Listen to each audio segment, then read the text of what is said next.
Political hobbyism, because there is no goal, it's really about expressive energy. It's just like, how do I emote? How do I make myself heard? It's all me oriented. And so I think you can convince yourself that that's sort of what politics is. And oftentimes when you see political hobbyists suddenly come into politics, like we all of a sudden really want to make a stand about this or that issue, you see people who like do not know how to behave. Just sort of emote. And the people on the other side, like the lawmakers, the bureaucrats are like, what are you doing? Like, this is not how this works, right? I'm Jon Favreau. Welcome to Offline.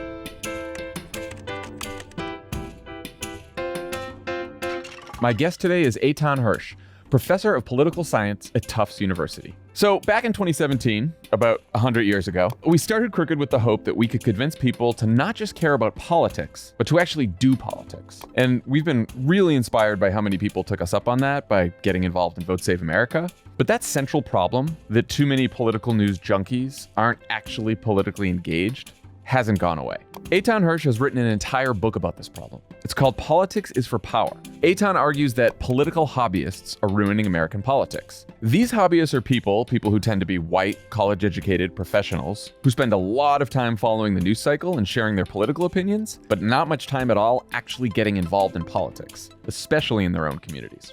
Now, if you're thinking, wait, what do you mean I'm not politically active? Don't worry, this isn't an attack, or at least it's not intended to be. It's meant as both a wake-up call and a roadmap to help you figure out what real, meaningful engagement looks like. Eitan lays out ways that anyone can make a real political difference, with something as small as sending an email to friends. And he argues that this is far more useful and inspiring than following the news cycle ever could be. Here's my conversation with Eitan Hersh. Eitan Hersh, welcome to Offline. Thank you for having me. I'm very excited to have this conversation, and I should start by saying I cannot believe I hadn't read your book until this week. And that's because one of the main reasons we started Crooked Media and Pod Save America, and especially Vote Save America, is to help solve the problem that your book is about. So after Trump won, my co-founders and I were worried that too many of us had followed the spectacle of the 2016 election without actually doing the necessary work to get Democrats elected. You call this political hobbyism. And make a fairly compelling argument that it's essentially ruining politics. But before we get to why that is, can you talk about how you define political hobbyism and how it became the focus of your work as a political scientist? Sure. So I basically define political hobbyism as being cognitively engaged in politics, like spending your time and energy on it, where the goal is either like just learning facts, basically, or feeling, like having an emotional connection, as opposed to actually doing politics, which is engaging in strategic behavior to influence the government. And I think what happened is that I increasingly experienced this divide between the politics I teach and the politics I saw around me. So like we teach politics, I don't teach a class on elections. How do elections work? How do the rules affect outcomes? All that. And it's just like that. It's like people change the law. We see how the law affects behavior or policy outcomes, whatever. And then all around me, friends, family, students, like everyone was spending, particularly in that lead up and after the 2016 election, just excessive amounts of time on politics, but no goal, no strategy, no connection to like how a bill becomes a law or how do different people get elected. And so I felt like it just made sense to write a book about civic engagement where we try to understand both the phenomenon that a lot of people are engaged in, hobbyism, and like what the alternative is, which is doing politics. So I can hear a lot of people who may be listening to this saying, politics isn't a hobby or a game to me. Sure, I'm posting up a storm while I'm listening to Pod Save America and watching Maddow, but I have deeply held political beliefs. I care very much about who gets elected. I stay informed. I vote. I donate. Maybe I've been to events and some protests. Is that not real political engagement? Like some of it is and some of it isn't, right? I mean, is it strategic? Do you have a goal in mind? And is the thing that you are doing advancing the goal or not?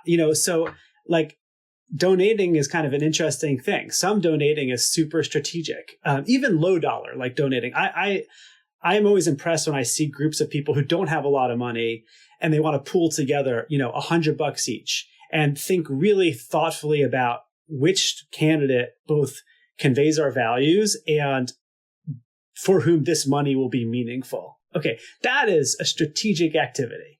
Mm-hmm. But sitting on your butt with your phone, watching like a dumb video of a candidate who is not in a close election and then feeling like that makes me happy. Let me give that person $5. Now I feel like we probably can agree that that is not a strategic activity.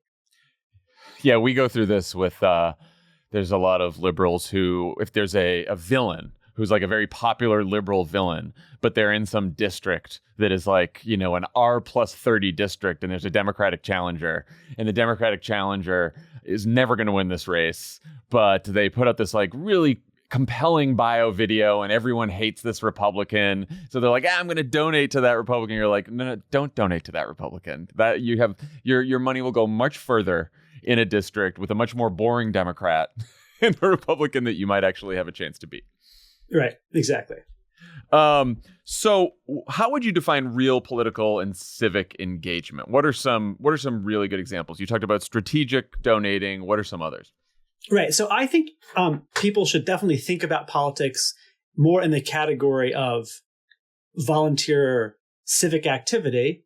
That's where sometimes the thing that you are doing is political, and sometimes it's not. Like, you know, it's just sort of community building activity. Sometimes you're going to do charitable work. Sometimes you're going to help neighbors, and sometimes there's going to be a vote or something to do where like or advocacy. You know, I think about politics the way that a normal person who can do it as basically building relationships with their neighbors, building political power through a community organization, and then deploying that power to achieve goals, right? So if your goals, you know, people have different goals. Like not everyone has shared goals, obviously. And also people have different interest areas. So some people really care about housing. Some people really care about policing or the environment or whatever. And I think that the way a normal person can engage in politics is like, what's the most local version you can do of that? When you do it at the most local way, you are also part of a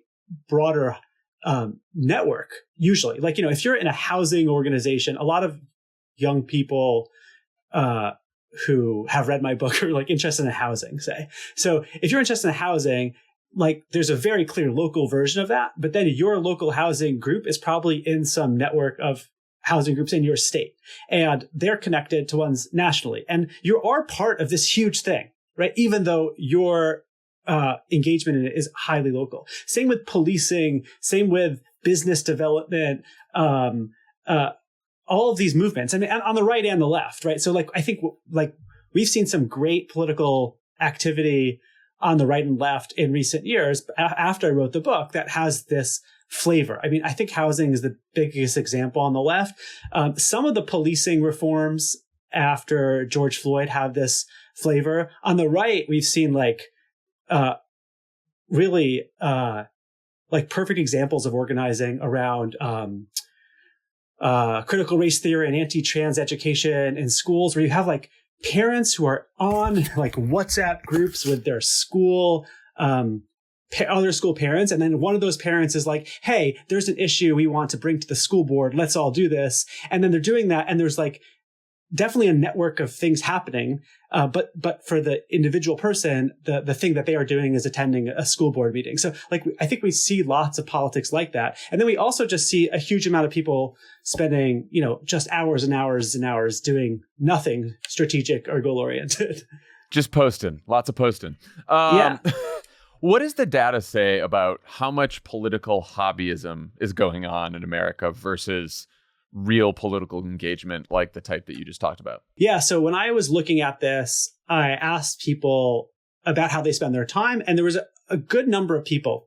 I think it was like, I wrote the book a few years ago, so I'm trying to remember. But it's like, you know, a third of the country or something like that is spending an hour or 2 hours a day on political consumption. And so I then looked at the group, which is not surprising, right? Like half the people don't vote in elections at all. A lot of people in America are totally checked out. Okay, fine. But this is the group that is not checked out. Okay, so right. Let's just look at the people who care. They say they care. They know a lot of facts. They're learning stuff. What % of them are doing any kind of volunteer political activity? And it's like 5%. So of the group of people who are cognitively engaged in politics, it's only a very small fraction that engage in any kind of volunteerism. And by the way, like, it's not just the volunteerism. Like, almost no one's even voting in these local elections where, I kind of think it's a reasonable normative view that the bare minimum of citizenship is just voting when you're asked to vote. That's it. Like, forget all the activism, just the bare minimum. When you're asked to vote, vote.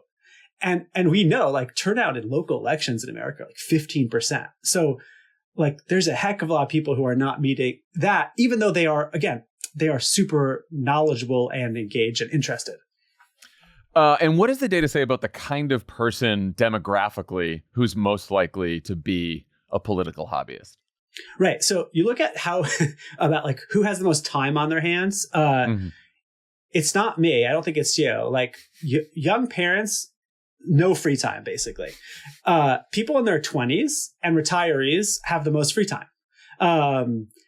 So they have the most time to spare on politics. And truly, if you actually go to, a campaign operation, you'll see that that's kind of the people who populate most campaign work, young people and seniors.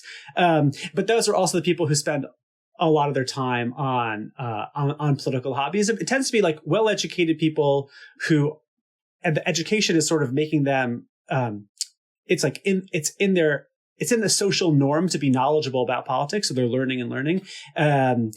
And then if they have time, they sometimes spend it on this hobbyism. Yeah, I should just admit here to you, everyone who's listening knows that I'm a parent of young children, but all my free time is dedicated to political hobbyism because I've turned it into a job. Well, then it's not a hobby anymore, Right, yeah, that's a job. And I found it fascinating in the book that you found that white people are much more likely to be hobbyists than Black or Hispanic people. So it's interesting phenomenon that since 2008, there's been a consistently higher level of volunteer political engagement among African Americans and among whites. And that's stayed since I last analyzed the data. So in terms of like real, and it was true when I was sort of looking at the data among Latinos as well.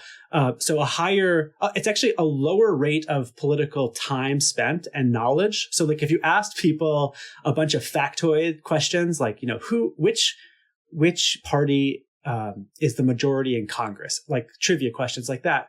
It tends to be like white people, white men particularly, like know the most correct answers to those questions. But then if you look at volunteer time, it's like a totally different demographic. Like, these are not the same thing. The people who are actually doing the real work of politics are not like just a subset of the people who know a lot of facts. It's pulling a different demographic. And why is that? Let me say this. When I wrote this book, it was just about what hobbyism is and why it's kind of bad. And then I had this undergrad research assistant who read it, and she's like, this is a bummer. You got to figure out how to talk about the alternative. And so if you read the book, it's actually mostly about the alternative. And I follow around these organizers who are doing a form of politics that I find compelling and that's influential. And I think if I'm going to psychoanalyze myself, I didn't really want to go that route and talk to those people because I don't really consider myself like the activist type. And I thought they would all be kind of like super extreme politically. And it turns out that they were very different than I expected because they were much more like pastoral in nature. Like they were good listeners. I come from a family of religious leaders. I'm my brother and brother-in-law, and they're really good listeners. They know how to build community, and so it's like that kind. It's not the person who's like screaming their political stuff. That's the great organizer. It's the person who's like really kind of a good listener who is, and so it's like a totally different flavor of person. Also, someone with patience to sit through a meeting, and to sit through another meeting and another meeting, and to have like a really long game that they're playing. Someone who's willing to play a 2-year, 4-year, 10-year game, as opposed to a 2-month game. So it feels like a different thing. Yeah, I've noticed this myself. First of all, Angela Aldous is in your book. Yeah. We talked to her for another podcast that I do called The Wilderness for a couple seasons ago. She's like so inspiring. But I've had the same experience where when you are online and you are on Twitter or Instagram or wherever social media drug of choice, and you see people arguing about politics, whether it's people on the left or the right or across the political spectrum, those people versus the people who are actually doing the work of politics, the organizers, the activists, and again, from across the political spectrum, whether you're far left or center left, which is sort of the people that I have experience with, the people who are doing the work are so much more pragmatic, empathetic, willing to compromise, willing to persuade than the people who do this mostly online. And it is something that it doesn't matter if you're like a DSA member who's going door to door, or you're just like a normie Democrat who's going door to door for Joe Biden. Like, you are just so much more empathetic and pragmatic if you have been knocking on doors, talking to voters, than if you're just like getting in Twitter fights all the time about politics or in cable news or whatever you may be doing. Yeah, there's a guy I quote in the introduction who I always, this quote sticks with me because he says that his friends don't engage in politics because they think their positions are self-evidently correct. And if they have to talk to someone about them who disagrees, it means that they have to admit that the positions are not self-evidently correct. And I think that exactly describes what you're talking about. I mean, people engage in politics. I think participation is moderating in the sense that, like, it's really hard. There's lots of different reasons why people disagree with you. It's hard to figure out how to make public policy work, right? And it's hard to like convince someone of anything. And so it's hard. And I think a lot of people would rather live in a fantasy world where it's actually really easy and all the answers are really easy. Yeah. You did a survey that you cited in the book where you asked people like why they don't participate or why they don't volunteer. And someone said, well, I believe in all the Democratic positions but I think the Democrats are bad at messaging, and they're so bad at messaging that I'm not going to go out and volunteer and knock on doors until they get better at messaging, which is like, sounds like any kind of fucking donor that you'd run into at an event, at a fundraising event for Democrats. And it made me want to throw my phone, but that's just me. I mean, speaking of the internet, like I started this show because I think that the internet and social media have made like doing the work of democracy much more difficult, especially over the last decade. How big of a role do you think technology plays in hobbyism? Well, I mean, I think that it changes everyone's leisure time. That's the thing that I think it does that's really problematic for politics, where obviously, like if I ask my students or myself, how much time do you spend on your phone a day? There's, it's obviously like an embarrassingly high number of hours or whatever. And a lot of that is spent doing essentially leisure time, except that it's in 5-minute spurts throughout the day. So you're doing a lot of leisure, probably more than ever, but you're not saying, I'm now going to set aside this hour or 2 hours to do it. And so that's true whether your hobby is like sports or politics or whatever. And that's fine if it's sports, but it's not fine if your goal is something that requires coalition building and strategy, and you might actually need to sit with people or talk to people face to face. It's sort of that, like the way that time is spent, that's bad about technology. Obviously, there's great things about technology in terms of how people can connect to one another. It's just that I think it's how we split up our leisure time that's not good. Yeah, and I also wonder if, social media, I know you mentioned the Arab Spring in your book, right? Like social media is very good for organizing people to sort of tear things down. And it's a little harder it's actually much harder to organize solely online, not in person, to try to sort of like build something back up or like build sort of democratic systems and governments and actually do the work of politics. Like I don't necessarily think the internet has been good for the kind of coalition building that democracy requires. Yeah. So, okay. Another reason that that's true is that your audience for real politics should be pretty freaking narrow. Like the people on your block, the people in your neighborhood. And if you post something on social media about your neighborhood event, basically no one except like for a few thousand people could possibly care about that. And so you're not going to get a lot of likes, or you're just not going to get those from affirmation, versus if you post something that's applicable to the whole country or all of your friends spread throughout. And I mean, in some ways, your audience probably have a lot to object to in this book. But one thing is that it's sort of a conservative message in the book, which is like your way to be involved in politics is very local through grassroots organizations, maybe religious ones. And that's sort of the path, and it's just not something that's going to get you a lot of likes. I mean, it's like small c conservative. It's also how the most successful progressive organizers actually build power on the left. And they're not as loud on Twitter, but they're the people actually doing the work, and you follow some of them in the book. I want to unpack your argument that hobbyism isn't just insufficient, but actually detrimental to a healthy, functioning democracy. Clearly, there's an opportunity cost. You spend 2 hours reading the news and getting mad about politics online, which is time you could have spent talking to voters or organizing in your community. But you also argue that hobbyism itself makes politics worse and makes us worse at politics. Can you talk about some of the reason that it makes us worse at politics?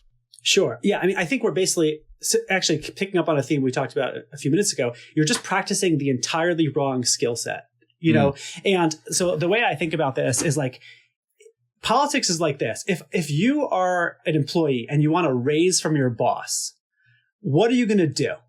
You say you want a meeting. Okay, so you're going to try to understand what your boss cares about, what their incentives are, what is going to make them want to give you a raise. Yeah, and so that's a strategic, goal-oriented conversation. Okay, and it's high stakes. And in real politics, that's essentially what you're practicing. Oh, you're meeting with this county official. You're meeting with this community organization. You want them to do something for you, which is like join you or help you elect this person or change policy. Okay, what are their incentives? How do you play this game? Oh, they might want you to do their thing in a month. Maybe you have to do that because you want them to do their thing for you. And like, it's a real thing. But in political hobbyism, because there is no goal, it's really about expressive energy. It's just like, how do I emote? How do I make myself heard? It's all me oriented. And so I think you can convince yourself that that's sort of what politics is. And oftentimes when you see political hobbyists suddenly come into politics, like we all of a sudden really want to make a stand about this or that issue. You see people who like do not know how to behave. Just sort of emote. And the people on the other side, like the lawmakers, the bureaucrats are like, what are you doing? Like, this is not how this works, right? This is not how this works. And so I think you can build this very, very toxic understanding of politics. It's just not, it's going to be totally disempowering if you don't practice the right skills.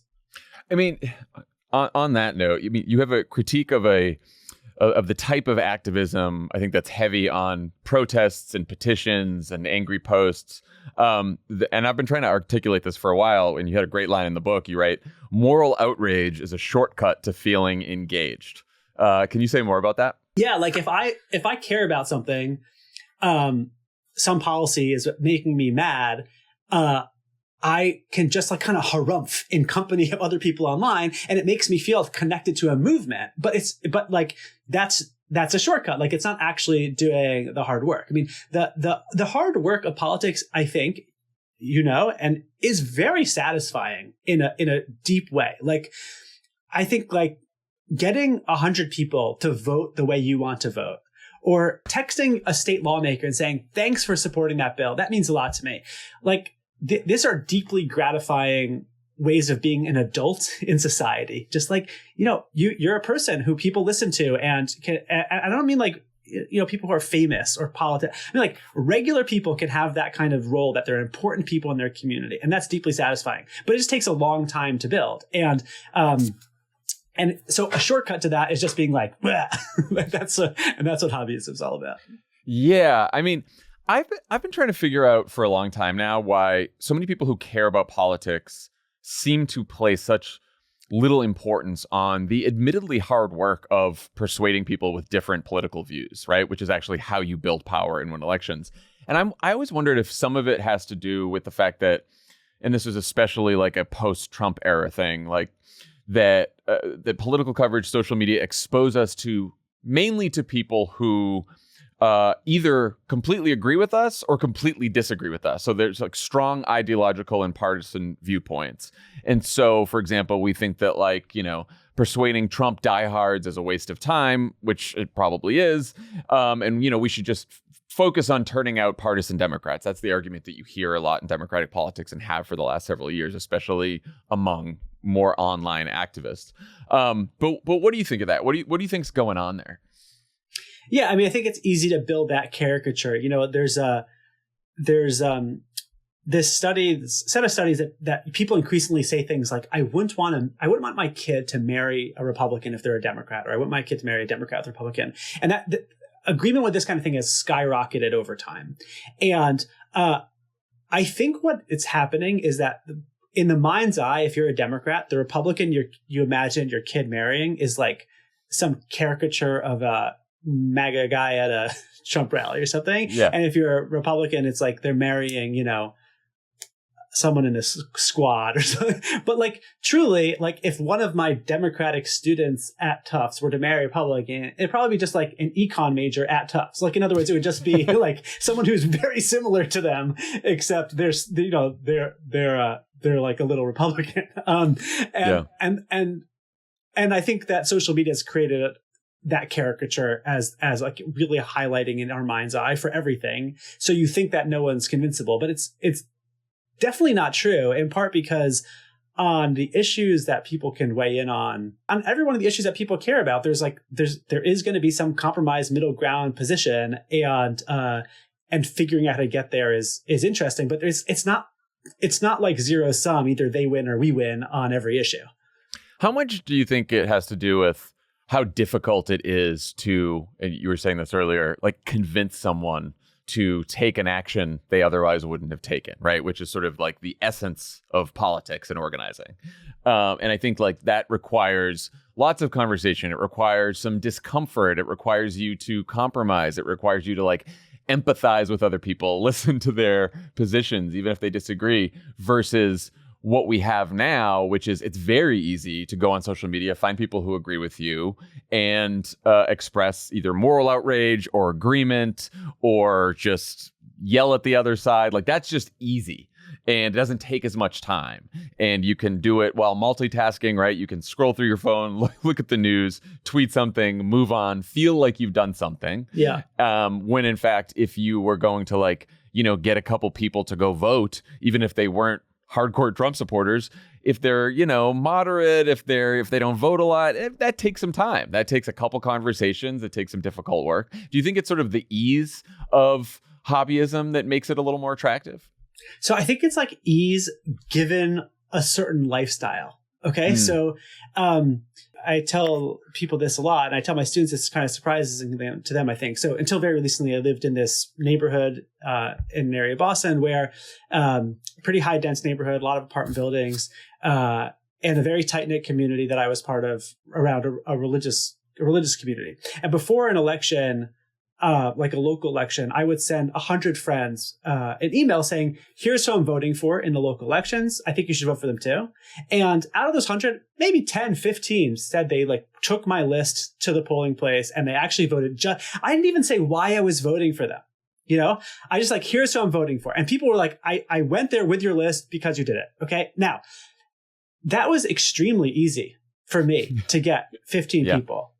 And it was easy because I am someone who is in a community known to my peers, and where there's a division of labor. Like they went to me for that because I know something. And like if my kid, sprains the ankle, I go over to the nurse or doctor's house and be like, hey, help my kid. That's how a community works. And so it's actually not that it's hard. Another example, I organized for this 30 unit building that I lived in. We always had like a weekly pizza night in our courtyard. Like once a week, the young families had pizza together at 5:00 for a lot of kids. And then we started this. Older people in the building started doing it. We started a WhatsApp group that was like, who's getting the pizza this time? Some of the retirees would bring like desserts for the kids. And now we have like a community where everyone in this building knows each other. Not because of politics, and there's no strategy. It's just like we eat pizza together once a week. That's it. But then come election time, we're bringing people in a line to vote. And they're voting how we want them to vote, how like I want them to vote. Now, am I some devious, I didn't plan this out to get a vote, right? I just want to be in my community. And so, all of it was very easy. What I'm trying to say is it's easy to get those votes. It's easy for me. The way that two things are happening to a lot of people who are not me, right? One is that they just don't have those social connections, no religion, younger people, they're moving every 18 months on average until they're 30. They're not getting married. They're not having kids. They just are not trying to seek out those roles in society. They don't feel like they're adults yet, really. And so they just don't have those connections. So that's like one lament. The other thing that's happened is this like technocratic thing that's happened on the left, which is fascinating, which is that Democrats have convinced themselves that we have this like experimentally tested way to get people to vote, which is like, if we send 1 million postcards, you should do it because that's going to generate 1,000 votes. And it's a terrible return, but like, just do the postcards. It's scientifically proven, or do the phone calls. And it is scientifically proven. It's true. Those things work. They are just like the lamest version of my thing. Do you know what I mean? Like, they are so like, I can send one email, it takes me 5 minutes. I get 15 votes. You know, and by the way, like, yeah, okay, I'm here in Boston. It's politically different. But if you're in a church community, if you're like on a WhatsApp group for your school families, anyone who is in a community can do that thing, and it's like, and it works like a charm. And the thing that the scientifically proven thing is doing is just like this pathetic Band-Aid that's a shortcut because they don't have the social relationships. I know. I have some family friends, and on the last election cycle, they're like, "Oh, you know, we want to get involved, and we're getting involved. Aren't you proud of us?" What are you doing? They're like, "Oh, we've been sitting here just addressing envelopes in our house for the last, 3 hours." And I was like, "Well, have you talked to anyone in your social circle?"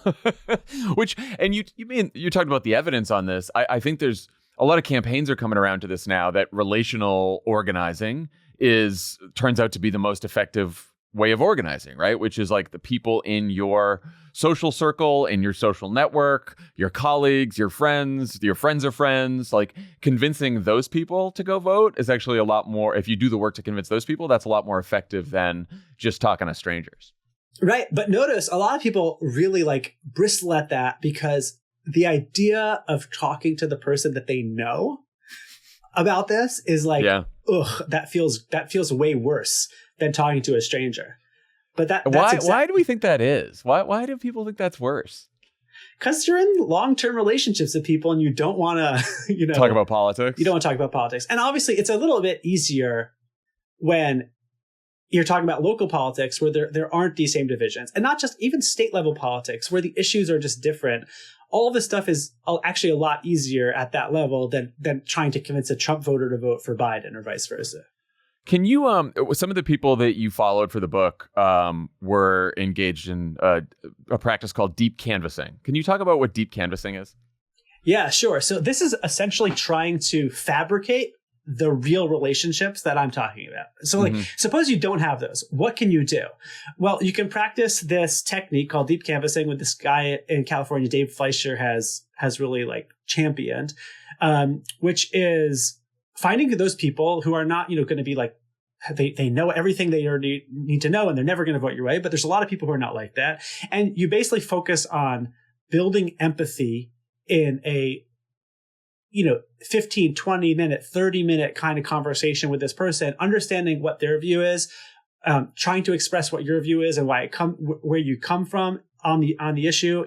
Dave, who has done a lot of work with the LGBT community, talks about how he goes to people who have voted no on gay marriage ballot initiatives. How does he get someone who's voted no to see his position? Well, first he asks them like, where do you come from on this issue? And then he explains where he comes from. And it's all like a very kind of vulnerable conversation where the person on the other side gets to see you as a real person and what's motivating you deeply about the issue. And by the way, you also get that from them. And so sometimes the conversation just end like, oh, we understand each other better. That's helpful. And sometimes the person on the other end is like, you know what? I never have really given this issue much thought, but now that you've told me how you see it and why it's important to you, and you seem like a nice person, like I'm with you. And it's a really inefficient way to think about politics, like one 20-minute conversation at a time, but it works and works in a much more durable way than, a postcard or a letter or something like that. And there's studies, right, that show that it's a lot more effective than other forms of organizing and canvassing, right? Yeah, that's right. Like this sort of empathetic storytelling and listening is really effective and has the potential to change people's minds long term, as opposed to the campaign ad or the something like that. Yes, there are studies on it. You talk in the book about an idea that you have that parties should be organized around like providing more sort of local services to the community. And that would sort of endear people to parties more than just running around talking about like national issues. Can you talk a little bit more about that? Yeah. So like, actually, I think I opened the whole book with this story about the Ku Klux Klan. Oh, that's great. I was gonna ask you next to tell that story. So this is perfect. Yeah. So I mean, it was a story from North Carolina where this chapter, I guess, of the Ku Klux Klan was had an opioid clinic where they basically go to people and say, like, do you have an addiction? It's not your fault. We're here to help you. Come to our meeting, the White Knights of the KKK. And I tell that story so that readers be like, what? Holy moly, like, I can't believe that's how they're doing it. And you intuit as a reader that is an obviously more effective strategy if you're recruiting people to the KKK than spewing your racial stuff. Like, if you're just like, oh, you have a problem, we can help you with that problem. You see parties and groups on at the margins doing this kind of work. And I think that it's very, and it's what political parties used to do, right? Back in the old days of the party machines, they were providing vaccines. They were throwing free turkeys out at people. They were doing all that kind of stuff. And one thing that did is it endeared people to a community organization and to leaders, right? Not that unlike my pizza in the courtyard, right, except that I'm not a political party. But it has the same function of bringing people together and helping them understand each other and trust each other, so that when the time is coming to vote, you're voting because of those relationships. I mean, this is like what I saw that was really compelling about all these wonderful organizers who I track in the book. If I tell you to vote because you should vote for Joe Biden or Donald Trump, and you don't like Joe Biden or Donald Trump, they'd be like, no thanks. Even more so, if I tell you to vote for Joe Smith, who's running for county official, you're like, I really, like, that person means nothing to me. No, thank you. But if I say to you, like, hey, John, vote for my guy because, like, you know me, and I'll be disappointed if you don't. Like, now we're having a very different conversation. Now the conversation is, you have to face me, your friend who has pizza with you. And to be like a nice, helpful person in the neighborhood. That's what's getting you to vote. And I think the good organizers, what they're doing is taking the pressure off celebrity candidates to drive people to the polls and putting the pressure on the social pressure to say, like, you're going to vote because you like me, not because you like who's running for office. Yeah.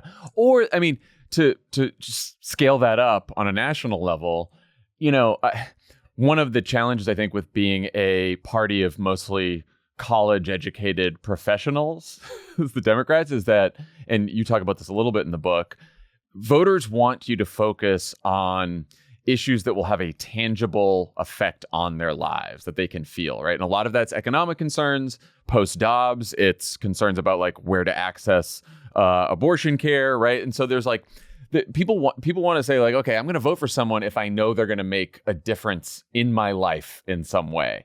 And you vote for a Democrat, they go into office, they pass a bunch of bills. You don't really notice any difference in your own life. But if you have sort of these party committees or organizers or organizations in your community that are making a difference to you, either through material benefits or you're building social bonds with them, you're more likely to have that connection with the party than you are if something feels like it's, 5,000 miles away in Washington, D.C., and you give a vote and you don't really notice a difference. Yeah, exactly. So the big question is, of course, how we get people to do less hobbyism and more activism. And you make the argument that hobbyism isn't really a gateway to deeper political involvement. In our experience here, I think you can be if you nudge people in that direction. But what are your thoughts in general about how to get more hobbyists to become more activists? I mean, so I think like understanding what it's like. I mean, I think here's what I'll say. When I wrote the book, I think I kind of made a mistake. And the mistake was I thought that people knew what to do in politics if they wanted to. That is, I thought like I was describing this hobbyism phenomenon and differentiating it from like real politics, but people basically knew how to do real politics because they, I don't know, took some civics class. They know how a bill becomes a law. And I think one thing I've learned since is that actually a lot of people have had no idea this world even existed. That is the world of people who are doing real stuff. And what it would take to get a law passed, a state law, a city law. Like, what does it take to get a new person elected at the local level? How many votes do you have to move? I think actually, like, because our focus in politics is so national, oftentimes we don't understand just like how these things, the mechanics of how it works at the local level. And it's not just like ordinary people. Like I find I'm now writing about business leaders and the civic role of companies. And one of the reasons I'm doing that is because business leaders too, often like their first intuition for getting involved in politics is like tweeting a message. And, so, you see all these people like tweeting, here's what our startup thinks about the Ukraine war. Like why? I think great. Thank you. Thank you for that. Or like, here's what we think about Dobbs or family policy. And, I talk to these business leaders. I'm like, have you ever gone to like a Chamber of Commerce committee meeting about family policy in your state? Like, do you know the lawmakers on the committee who do that? And then you get these sheepish looks like, oh shit, I forgot that's like, I vaguely knew that, but I didn't really know that that's what I'm supposed to do. And meanwhile, you go to the Chamber of Commerce committee meetings and it's filled with people who are there, like they know what they're doing and they know how to have some input. And so I think at all levels of amateur politics, there's actually just not a lot of understanding of how a bill becomes a law and how things actually change in politics from the bottom up. I think if you know that story, it's very inspiring. Like I think the story of the people in this book who do politics right, who just like make some efforts to get different people elected or to change policy, they're really inspiring. But I maybe because it's too hard, or maybe because there's no villain. I think that's it. There's no villain. It's just like people trying really hard to do something, and it's not like it's in opposition to the end of democracy. It's just trying to like get communities to function well. And there. I also think you don't get the immediate satisfaction and the dopamine hit that you get from doing politics online sometimes, right? Like I've been canvassing and, first, you knock on 50 doors, right? Most people don't open the door. A couple people open the door and say, oh yeah, I already voted for your candidate. Some people slam the door in your face. And then maybe you have a couple conversations and then, inevitably you have one or two conversations that you're like, oh, I think I might have at least nudged this person in the direction of voting or voting for the candidate I want them to. And I had a nice conversation. And that sort of like makes you feel good for the rest of the day. But it does take some time and effort to get to that point. Yeah, exactly. I think this is like the way to think about politics is to think about all parts of adulthood, which is just like be a real person in your community who other people respect by doing your best to do a good job and gain the respect of your peers. Like it's politics is a version of that. And no different than being a good, parent in the school system or being a good like neighbor to your elderly neighbors, whatever it is. Like, I just think if we think about politics as like, try to be a good person and affect change to the best of your ability, it'll be people might like it. Yeah. Eitan Hersh, thank you so much for joining offline. This was it's a great conversation, and appreciate you taking the time. My pleasure. Anytime.